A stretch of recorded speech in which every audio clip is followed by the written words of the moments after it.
Normally you'd leave the conclusion to the end, but I'm going to tell you the conclusion at the beginning. Gut microbiomes are selfish. They evolve so quickly that they're short-sighted, and this makes them dangerous if your body doesn't control them properly.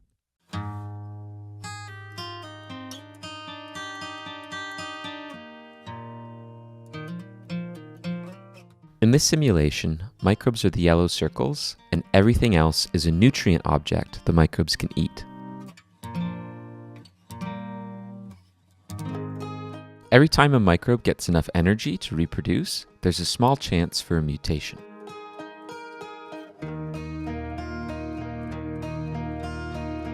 Let's let this play out for a while and see how the microbes evolve.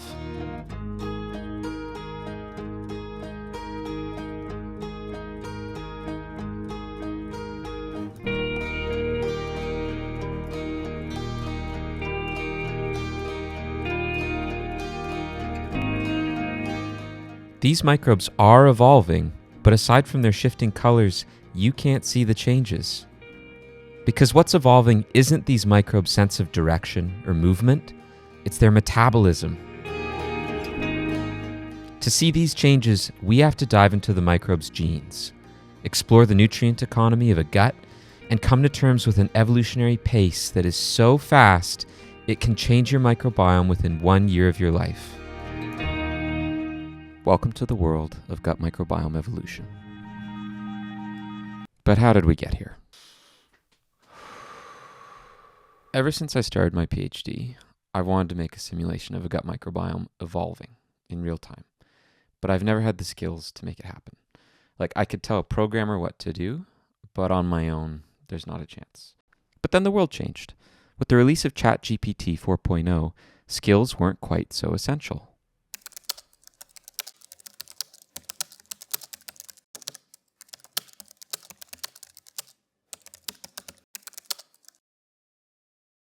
All right, GPT says, yes, I'm ready. I'm so ready. Okay, let's just paste these 2,000 words of instructions and see what GPT says. Yeah, turns out you can't just dump 2,000 words on GPT's head. It'll always make some deep, essential error, and then everything else it does will be flawed and broken. So instead what I did is I broke the project into little bite-sized pieces, and then we worked on those one at a time. So for example, we started by creating a little arena that would contain the microbes. This represents a 2D slice of an intestine. Then we made some microbe objects to go inside it, and we gave each microbe some gene variables, where each variable has a value assigned to it. We also gave the microbes an energy variable to record how much energy they have. Every few seconds, microbes will pay an upkeep cost to keep themselves alive, and if they run out of energy, they die.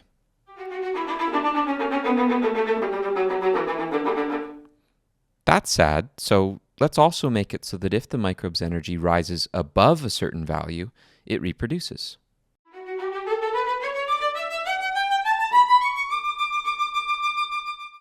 The circle of life complete, we just need a chance for a mutation to occur during reproduction. Let's make it a 5% chance, and let's say a gene will be chosen at random, and its value will be increased or decreased by up to 1.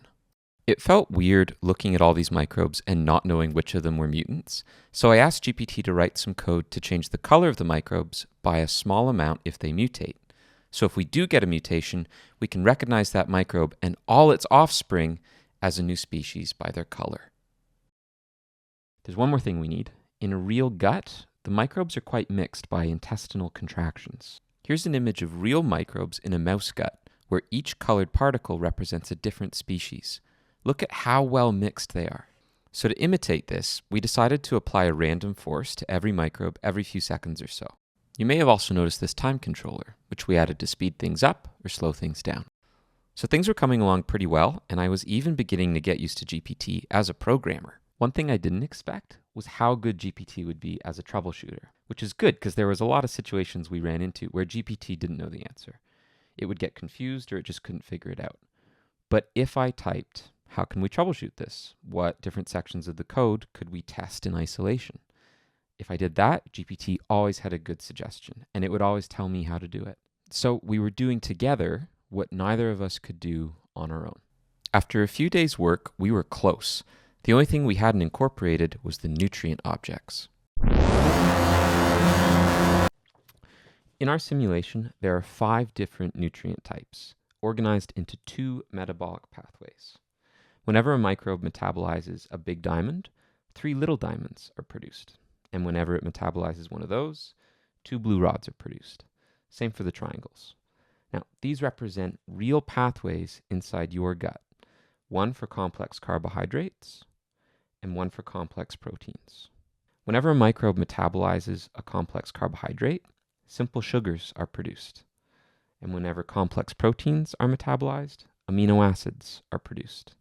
The waste product for both of these is something called a short-chain fatty acid, or SCFA for short, and that's the blue rods. These numbers show the costs and yields for metabolizing each nutrient type.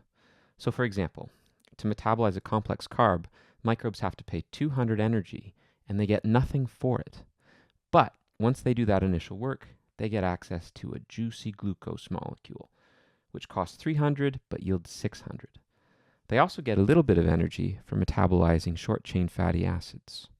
So this is how the microbes get energy, but for evolution to happen, we need the microbes' genes to influence how efficiently they extract energy from these nutrients. So this is the base microbe in the game. I've named him Fossil because, well, that's what he is. He's not going to last very long. He's got a weak genome. He's going to go extinct very soon. Fossil's got 5 genes. These used to be named Gene A, Gene B, Gene C, but we've renamed them, one for each nutrient type. Each gene has a value assigned to it, and that number, that value, represents how efficiently Fossil can metabolize that nutrient type. So let's say Fossil encounters a simple sugar, which I'm calling glucose. All right, Fossil's munching. Now you've seen these values before. These are the cost and yield for metabolizing a simple sugar, glucose. But the cost is actually calculated like this. 300 divided by the value of the microbe's glucose gene. So in this case, the value is 1. 300 divided by 1 is 300, and nothing changes. But let's say that Fossil has a child, Fossil 2.0. And let's say that Fossil 2.0 has a mutation in its glucose gene, which goes up to 2. So now the cost is calculated as 300 divided by 2. It's going to go down by half to 150. So having a bigger gene value means that Fossil 2 pays half as much for the same reward. So Fossil 2 has a huge advantage. So you might be wondering, if having big genes means a microbe can metabolize more efficiently, won't they all just evolve to have increasingly large genes to infinity? And yeah, if we didn't change anything about the model, that's what we'd expect to happen. So we have to introduce a cost to having a big genome. In the real world, microbes with large genomes take longer to reproduce because their genomes take longer to copy, so they grow more slowly. We can imitate this by setting the energy threshold for reproduction to be equal to the sum of all the gene values multiplied by a constant. And this is perfect because it creates a trade-off in strategy. A microbe could try to have a big genome, do it all, but grow a bit more slowly, or it could try to have a small genome, grow really fast, but would have to specialize in maybe 2 or 3, or maybe just 1 nutrient type. Both of those could be viable strategies. So what do you think is going to happen? When I run this simulation for a long time, at the very end, how many strategies will exist at the same time? Another way of asking this question is, if I asked you to design a competitive genome, what numbers would you put here? All right, let's answer these questions by letting the fittest microbes survive over and over again for thousands of generations. Let's go.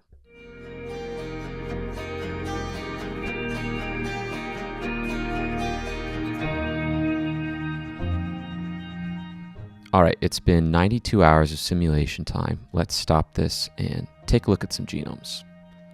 First, you might be wondering why there are still yellow microbes. This is probably because the color changes are completely random, so it's possible for yellow to come back. If we click on this yellow microbe, you can see its genome displayed to the left. Each gene has a number and bar beside it that display the gene value. As we look at other yellowish microbes, we can see that they're all metabolizing everything. Carbs, proteins, big nutrients, and little nutrients. Now let's try one of these green microbes. And wow, yeah, they've completely lost the gene values for metabolizing complex nutrients. And just checking a few of the other greenish microbes, yep, they all look the same. So it's almost as though we've got two different species. Yellowish microbes that metabolize everything, and greenish microbes that metabolize some things.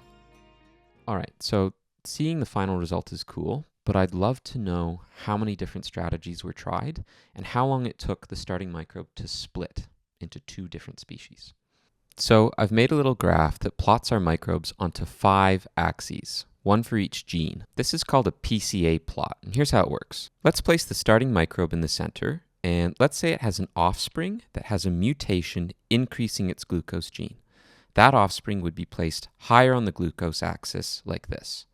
Let's say the next offspring has a big mutation in its short-chain fatty acid gene. It would go here. And if the mutation was a reduction in the gene's value, it would go here instead. So pop quiz. If the next microbe had a reduction in its complex carb gene, where would it go? And if the next microbe had a reduction in the complex protein gene, where would it go?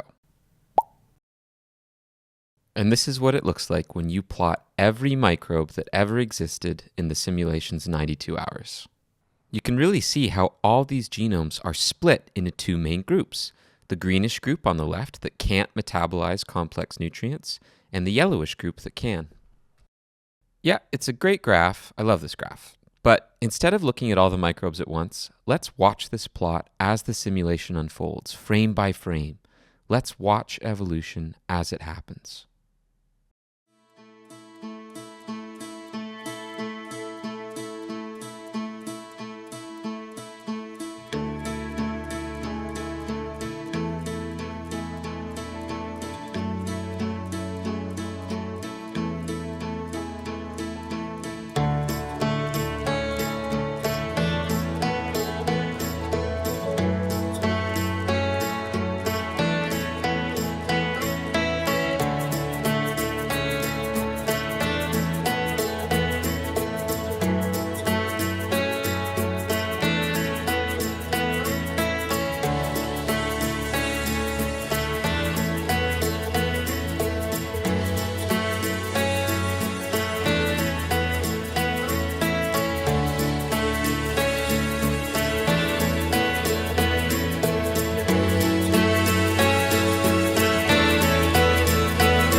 You know, if GPT was a person, I'd give him a big ol' smooch. So that's what evolution looks like. That's what it looks like.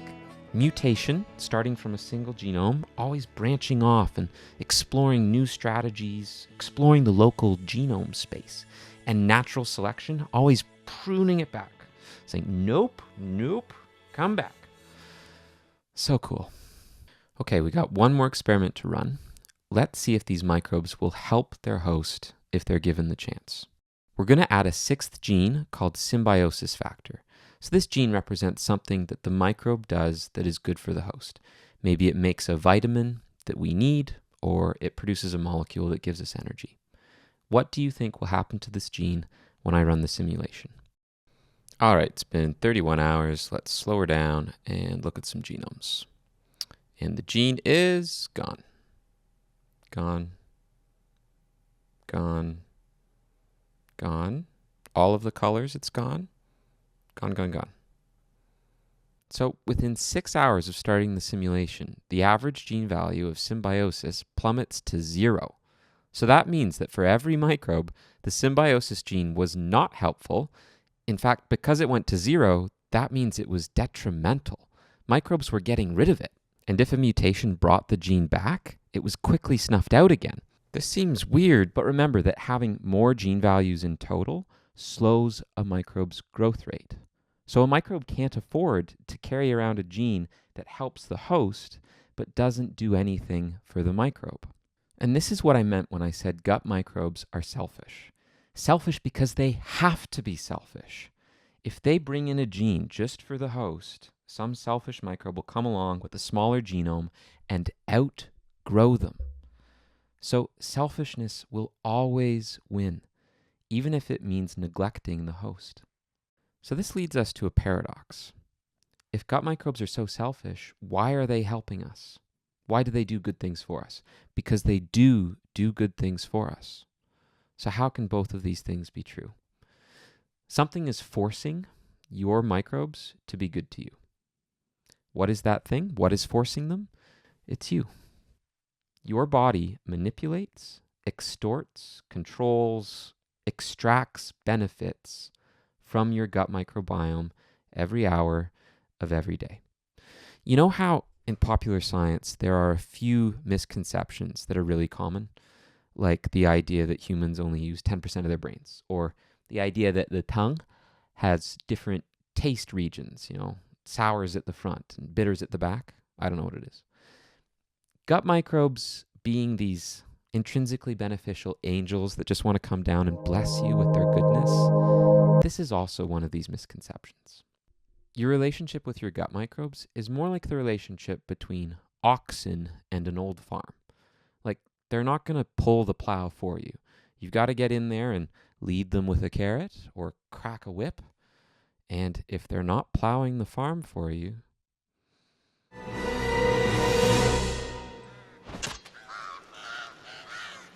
and I'm sorry if that's a bit dark, but it's actually way, way, way worse than that. Your body poops out half of your gut microbes every day. Most gut microbes are strict anaerobes. So oxygen in the air is toxic to them. So every day, half your gut microbiome chokes to death in a toilet on a toxic atmosphere. Your body's ruthless. Your body culls, Thanos snaps away half of the community every day. Your body's like the kingdom of Sparta. How does it do this?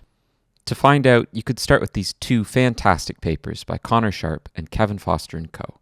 And in a few months' time, I'll have a paper out on host control mechanisms. It's been co-written with Kevin Foster and Emma Slack. And when it's out, I'll make a few videos on how exactly the host controls, manipulates, and squeezes its microbiome for benefits. I'll see you then. Bye-bye.